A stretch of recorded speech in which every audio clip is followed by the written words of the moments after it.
அஸ்ஸலாமு அலைக்கும் வரஹமத்துல்லாஹி வபரகாத்துஹு. எல்லாம் போல் அல்லாஹ் சுப்ஹானஹு வ தஆலாவுடைய சலாமத்தும் ரஹமத்தும் பரக்கத்தும் உங்கள் அனைவரும் மீதும் உண்டாவதாக.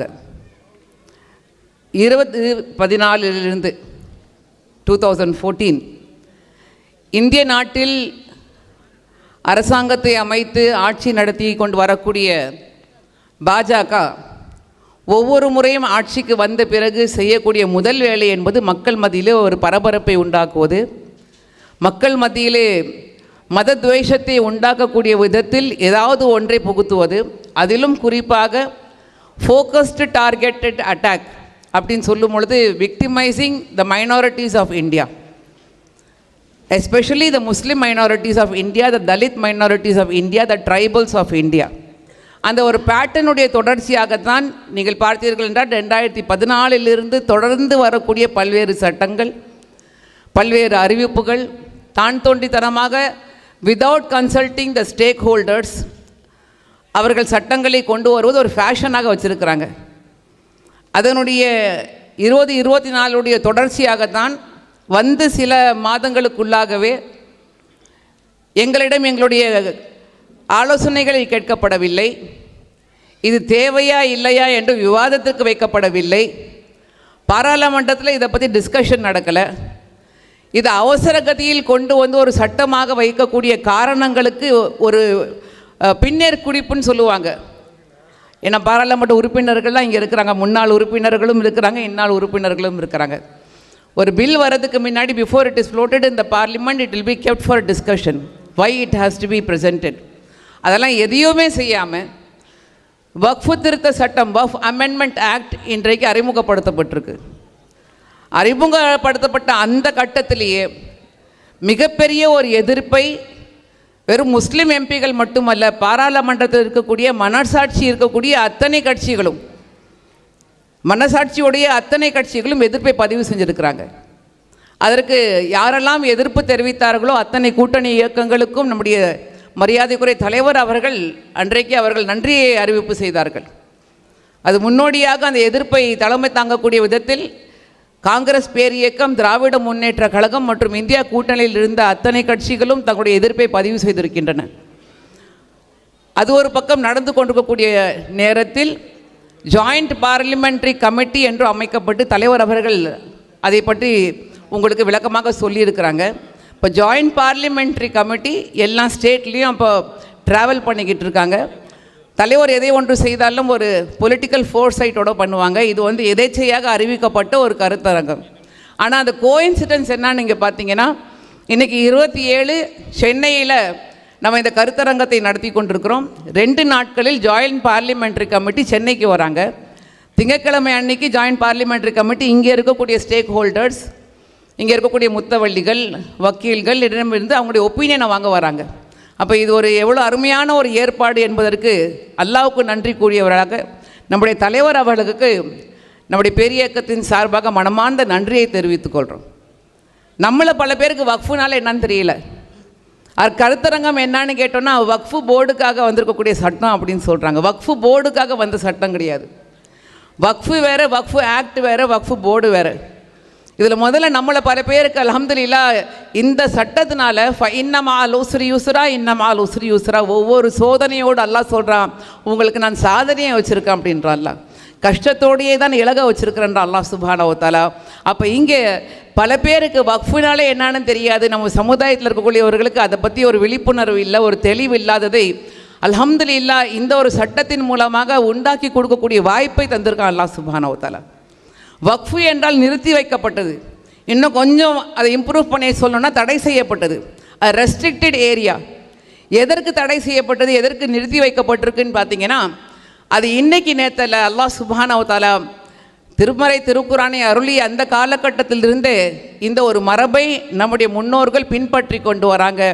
அது என்னன்னு நம்ம கொஞ்சம் ஆராய்ந்து பார்த்தோம் என்றால், வக்ஃப் என்ற வார்த்தை திருமறை திருக்குரானில் இல்லாவிட்டாலும் கூட அல்லாஹ் சுப்ஹானஹு வ தஆலா வலியுறுத்தி சொல்கின்றான், உங்களுடைய தேவைக்கு போக மிச்சம் உள்ளதை அல்லாஹ்வின் பாதையில் ஏழை எளியவர்களுக்கு வாரி வழங்குங்கன்னு அல்லாஹ் சொல்கிறான்.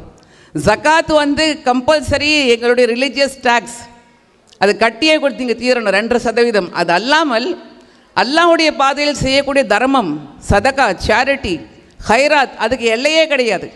உங்கள் தேவைக்கு போக மிச்சத்தை நீங்கள் கொடுங்கன்ற அல்லாஹ் சுப்ஹானஹு வ தஆலா. அதை தான் கண்மணி நாயகம் ஸல்லல்லாஹு அலைஹி வஸல்லம் வந்து ஒரு சஹாபி கேட்ட பொழுது, யா ரசூலல்லாஹ், இன்னொரு சரித்திர ஆசிரியர் பதிவு செய்கிறாரு, உமர் ரலியல்லாஹு அன்ஹு வந்து கேட்டாங்க அப்படின்னு சொல்லிட்டு, என்னிடம் இவ்வளோ நிலம் இருக்குது, சொத்து இருக்குது அப்படின்னு கேட்ட பொழுது, உங்களுடைய தேவை உங்களுடைய குடும்பத்தாருடைய தேவைக்கு போக மிச்சதை அல்லாஹ்வுடைய பாதையில் வக்ஃபு செய்யுங்க, வாரி வழங்குங்கள் என்று சொன்னார்கள் என்று பதிவு செய்கின்றார்கள்.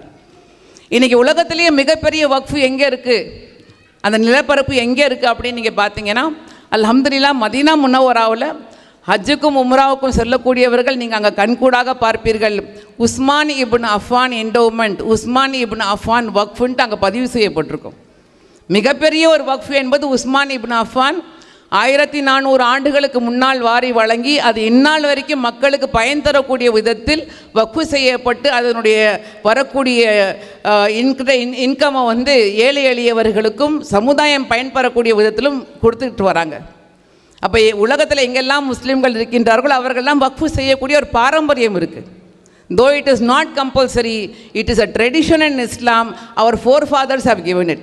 அப்போ வக்ஃபு என்றால் அல்லாஹ்வுடைய பாதையில் கொடுக்கப்பட்ட ஒரு சொத்து, ஒரு நிலம், வருமானம் ஈட்டி தரக்கூடியது. அதுக்கு சொந்தக்காரன் யார் என்று பார்த்தோம் என்றால் அல்லாஹ் தான். So it is a restricted land. Number 1, யாரும் தனிப்பட்ட ரீதியாக சொந்தம் கொண்டாட முடியாது. இது இந்தியாவில் மட்டுமல்ல, உலகத்தில் எங்கெல்லாம் முஸ்லீம்கள் இருக்கின்றார்களோ அவர்கள் ஒரு பாரம்பரியமாக இஸ்லாத்துக்காக நாம் செய்யக்கூடிய எங்களுடைய ட்ரெடிஷன், ஒரு ப்ராக்டிஸ், கஸ்டம் அண்ட் ப்ராக்டிஸ் என்று சொல்லக்கூடிய விதத்தில் கண்மணி நாயகம் ஸல்லல்லாஹு அலைஹி வஸல்லம் காலகட்டத்திலிருந்து செய்து கொண்டு வந்திருக்கிறாங்க. இப்போ இந்தியாவை பொறுத்த மட்டும் நம்ம வந்து கொஞ்சம் உள்ளே போய் பார்த்தோன்னா, எப்போ இங்கே இந்த வக்ஃபு ட்ரெடிஷன் எப்போ ஆரம்பிச்சிச்சு அப்படின்னு நம்ம பார்க்கும் பொழுது, முகலாயர்களுடைய ஆட்சிக்கு முன்னால் இருந்த த டைம் ஆஃப் சுல்தானத், சுல்தான் மொய்ஸுத்தீன் அவர்கள் தான் முதல்ல வக்ஃபு என்ற ஒரு பாரம்பரியத்தை இந்தியாவில் வந்து கொண்டு வராங்க. சுல்தான் மொய்ஸுத்தீன் சுல்தானாக இருந்த பொழுது அப்போ 2 கிராமங்களை ஏழைகளுக்காக என்று அவர்கள் அர்ப்பணம் செய்கிறாங்க, வக்ஃபு செய்கிறாங்க. அதிலிருந்து தொடர்ந்து வரக்கூடிய பல வக்ஃபுகள் அல்ஹம்துலில்லாஹ் நம்முடைய முன்னோர்கள் செய்திருக்கிறாங்க. சரி, வக்ஃபு வந்து யார் செய்யலாம் அப்படின்னு நீங்கள் பார்த்தீங்கன்னா, அல்லாஹ்வுக்காக செய்யலாம். முஸ்லீம்கள் செய்திருக்கிறாங்க, பெரும்பாலானவர்கள் முஸ்லீம்கான் செய்திருக்கின்றார்கள். யாருக்காகன்னு பார்த்தீங்கன்னா முஸ்லீம்களுக்காக செய்திருக்கிறாங்க. ஸோ இது வந்து ஒரு ப்ரைவேட் ப்ராப்பர்ட்டி கிடையாது, இது வந்து ஒரு கவர்மெண்ட் ப்ராப்பர்ட்டி கிடையாது, இது வந்து அல்லாஹ்வுக்காக என்று உருவாக்கப்பட்டிருக்கக்கூடிய ஒரு ப்ராப்பர்ட்டி. இந்தியா விடுதலை அடைந்த பிறகு இந்திய நாட்டில் அரசியல் சாசனத்தை உருவாக்கிய நம்முடைய விடுதலை போராட்ட வீரர்கள், இந்த நாட்டினுடைய தந்தை, அன்றைய காலகட்டத்தில் கான்ஸ்டியூவன்ட் அசம்பிளி அவர்களெல்லாம் கொண்டு வந்து இந்த சட்டங்களை கொண்டு வந்த பொழுது முதலாக அரசியல் சாசனத்தில் எங்களுடைய ஃபண்டமெண்டல் ரைட்டாக, அஸ்திவாரமாக, முஸ்லீம்களுக்கு மட்டுமல்ல இந்திய நாட்டில் வாழக்கூடிய வேற்றுமையில் ஒற்றுமை கொண்டு வாழக்கூடிய அத்தனை மக்களுடைய மத கோட்பாடுகளை காப்பாற்றக்கூடிய விதத்தில் as a fundamental right places of religious worship காப்பாற்றப்படும். அதில் யாருடைய ஊடுருவலும் இருக்காது. யாரும் இது தனிப்பட்ட ரீதியாக உங்களுடைய சட்டங்களில் தலையிட முடியாது என்பதை ஃபண்டமெண்டலாக எங்களுக்கு வழங்கப்பட்டிருக்கூடிய உரிமை. அந்த உரிமையை பறிக்கக்கூடிய விதத்தில் தான் இன்றைக்கி ஒரு சட்டம் கொண்டு வரப்பட்டிருக்கு. பொதுச்செயலாளர் அவங்க எந்திரிச்சு நின்றுட்டாங்க, ஒரு 2 நிமிஷத்தில் நான் முடிச்சுக்கிறேன் அல்ஹம்துலில்லாஹ். அப்போ இந்த வக்ஃபு சட்டம் 1956, அதற்கு பிறகு அதனுடைய அமெண்ட்மெண்ட்ஸ் பல முறை நடந்திருக்கு. 1995 நடந்திருக்கு, 2013 நடந்திருக்கு. அப்போல்லாம் பெரிய அளவில் பிரச்சனை வரலை, ஆட்சேபனைகள் வரல, மக்கள் மத்தியில் வந்து அவர்களுடைய கருத்துக்கள் கேட்கப்பட்டது.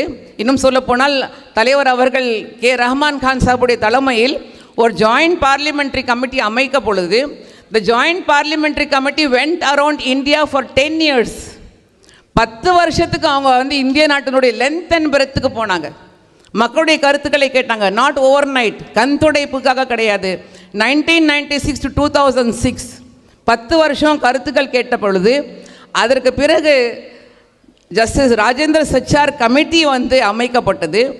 வக்ஃபை பற்றி மட்டும் 18 மாதங்கள் 18 months வந்து அவங்க ஆய்வு எடுக்கிறாங்க. அந்த ஆய்வெல்லாம் எடுத்துகிட்ட பிறகு ஜஸ்டிஸ் ராஜேந்திர சச்சார் கமிஷன் அந்த கமிட்டியோடைய ரிப்போர்ட்டை வச்சு தான் அந்த அமெண்ட்மெண்ட்ஸை அந்த காலகட்டத்தில் கொண்டு வராங்க. இதனுடைய நிறைய வந்து உங்களுக்கு மெட்டீரியல்ஸ் இருக்குது.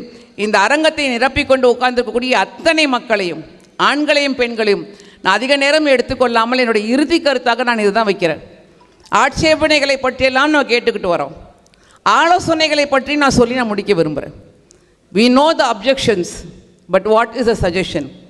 A wonderful suggestion was given by Justice Rajendra Sachar. ஒரு அருமையான ஒரு ஆலோசனை கொடுத்தாரு. என்ன ஆலோசனை கொடுத்தாருன்னா, இவ்வளோ ஒரு பெண்ணம்பெரிய ஒரு சமுதாயம், இவ்வளோ ஒரு பெரிய நிலப்பரப்பு, இந்த நிலப்பரப்பை சரியாக பாதுகாத்து வழி நடத்திட வேண்டும் என்றால் அதற்கு ஏற்றவாறு எக்யூப்டு ஆஃபீஸர்ஸ் தேவை. எப்படி ஐஏஎஸ், ஐபிஎஸ், ஐஎஃப்எஸ், ஐஆர்எஸ் இருக்கின்றார்களோ, administrative service officers, exclusive Indian Waqf service officers உருவாக்கணும் அப்படின்ற ஒரு கோரிக்கை அவர் வைக்கிறார். அதே போல் இந்திய அரசாங்கத்தின் சார்பாக வக்ஃப் அகாடமி உருவாக்கப்படணும். அந்த வக்ஃப் அகாடமியில் வக்ஃபை பராமரிப்பதற்காக வழிநடத்துவதற்காக என்ற கேடட்ஸுக்கு ட்ரைனிங், ப்ராப்பராக ட்ரைனிங், எப்படி ஆர்மியில் ட்ரைனிங் கொடுக்குறாங்களோ, எப்படி போலீஸில் ட்ரைனிங் கொடுக்குறாங்களோ, வக்ஃபை காப்பாற்றுவதற்காக என்று அரசாங்கத்தின் சார்பாக சிவில் ஆஃபீஸர்ஸ் உருவாக்கி ட்ரைனிங் கொடுக்கணும் அப்படின்ற ஒரு ஆலோசனை வைக்கிறாரு. அந்த ஆலோசனை has been bulldozed. It was not taken up at all. சரி, 2013 2024 வரைக்கும் என்ன நடந்துச்சுன்னா, தெர் இஸ் நோ ரிப்ளை. 10 வருஷம் இது இருந்துச்சு இல்லையா, அமலில் இருந்துச்சு இல்லையா, என்ன இதில் குறைபாடுகள் இருந்துச்சு, என்ன நடத்துகிறோம் என்ன நடத்தலைன்றது எந்த ஒரு எக்ஸ்பிளனேஷனும் கொடுக்கப்படலை. அப்போ 2 தான் எங்களுடைய கோரிக்கை. If you want to really help us, create Indian Waqf service officers, create a Waqf academy and give us a report of the last 10 years. இந்த ஆலோசனையோடு வாய்ப்பை வழங்கியதற்கு மனமார்ந்த நன்றியை கூறி விடைபெறுகிறேன். ஜஸாக்கல்லாஹு ஹைர். அஸ்ஸலாம்.